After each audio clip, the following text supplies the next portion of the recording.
At Vita News, we believe that harm reduction and tobacco harm reduction works when it focuses on three things. That is collaboration, that is science-backed evidence, and an avoidance of stigma. And so we want to also take time during these broadcasts to highlight organizations and services that we believe really fit the bill on those three things. And one of those comes from a county in the UK called Northamptonshire. Now, Northamptonshire is about 2 hours away from London, just northwest of London. There's about 750,000 people that live there. And that county's council and the public health service attached to it, they obviously do something that a lot of public health counties do across not only the UK, but across the world. And they have a special service that we want to highlight called their Stop Smoking Service. There's a couple of things that they do, including collaboration. They focus very much on the interpersonal relationship of somebody that has made the decision to quit smoking. They have services typically face-to-face, but now they have them telephone-based. But the thing that we really want to focus on are these things called quit kits that they have started to distribute. These are nicotine replacement therapies that go along with the decision to decide to quit smoking.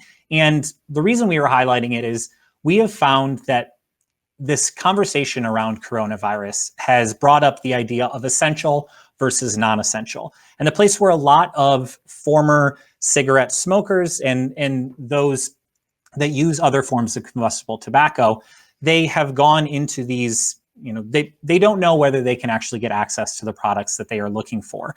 Now, Northamptonshire and their Stop Smoking Service has decided to not only provide these systems over the telephone, but also to mail these kits out to those that decide to set quit dates with them.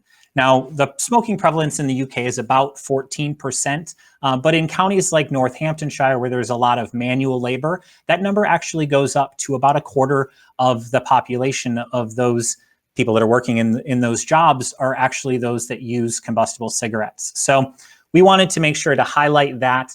We saw this come across in a tweet. So from Clive Bates, a name that most of you may recognize. But I also want to say that if you see anything like this, if you find a service that is really highlighting the overall benefits of harm reduction, please reach out to us. You can go directly to our website, vita.news. We have a tip line there. You can drop it, or you can just email it to us at hello@vita.news.